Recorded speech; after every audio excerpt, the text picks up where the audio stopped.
Hello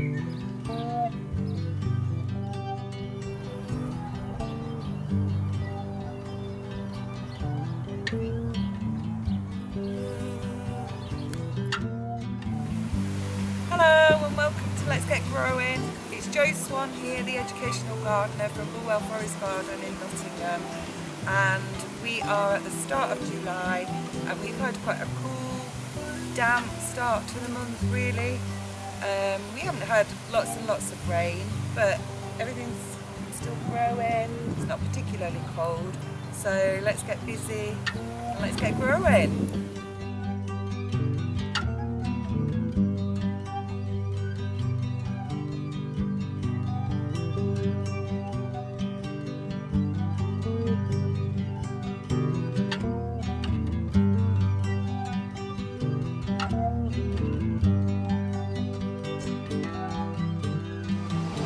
Okay, let's start with this week's packs. So to start with, you should have a flat leaf parsley plant.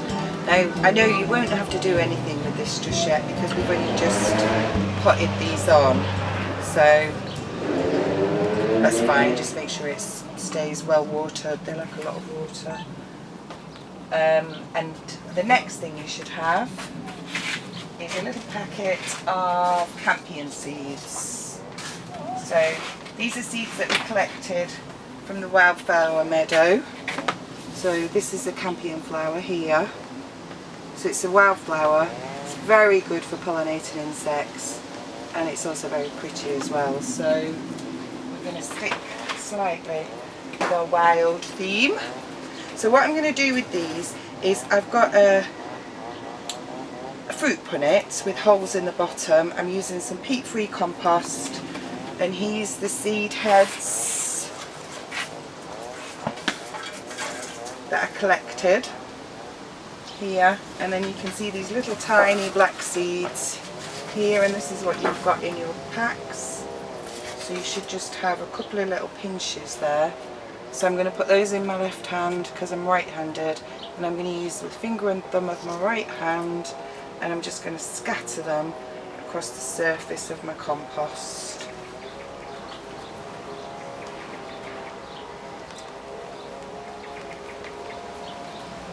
And then I'm just going to slightly cover them up, not with very much because the seeds are tiny.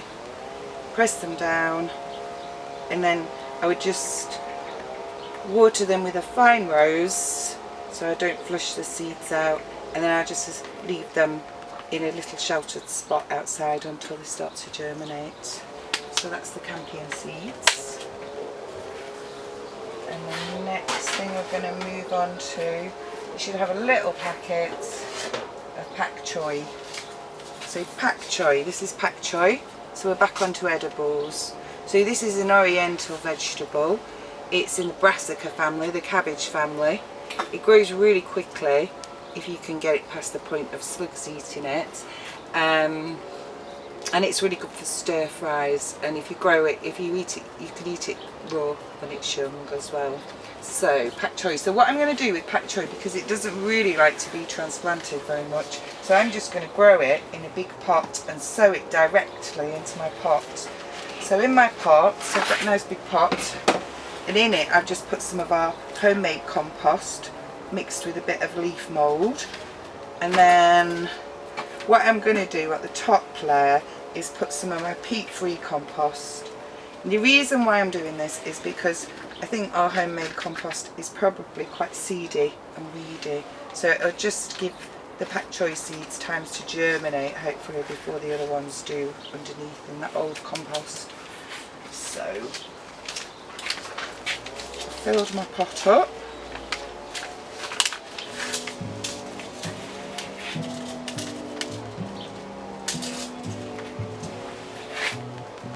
So I'm going to put the pak choi seeds again into my left hand. It's probably about as many as you've got. And then I'm going to use the finger and thumb on my right hand just to scatter them out quite thinly. If I can do them nice and thinly, then I won't have too much work thinning the plants out. Spread them around. And then I'm going to put, because again they're only small seeds, so we don't need to bury them too deeply. A little scattering on top, press them down. And so these are going to go outside. I'll give them water again with a fine rose. These ones, as with all of my trays, all of my pots that are outside, I'm going to put a tray underneath it, and that's so that the moisture will be held. This will be a reservoir of water, so it'll save me on how much I have to water and stop them from drying out in the hot weather.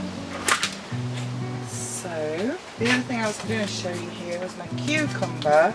So the cucumber we got in the packs a few weeks ago, and it's doing quite nicely. It has actually got flower on it down here. So what I've done is I've put a tripod, so I put 3 canes in my pot and I've tied the cucumber up. So I'm going to try and grow it up here. Might not be quite tall enough, but it'll do for now. So that's my cucumber. And then we sowed some baby lettuce, which have turned out to be these lovely red lettuces here. So I'm going to prick a few of these out. I might grow some in here. So I've got a module with 9 in. I filled it with compost, and then I'm dibbing a hole into each one, and then I'm just going to prick out. They're really lovely colour, these, very vibrant red. Just going to gently get some. I'm going to handle it with the leaves. The roots in the base, put the compost in around it, press it down, and then I'll just repeat that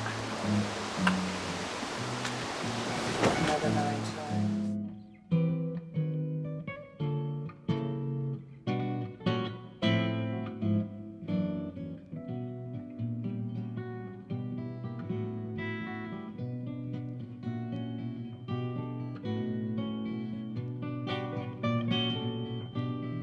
Okay, so I've got 9 young red lettuce plants, and I'm going to leave these one in here just as some cut and come again lettuce.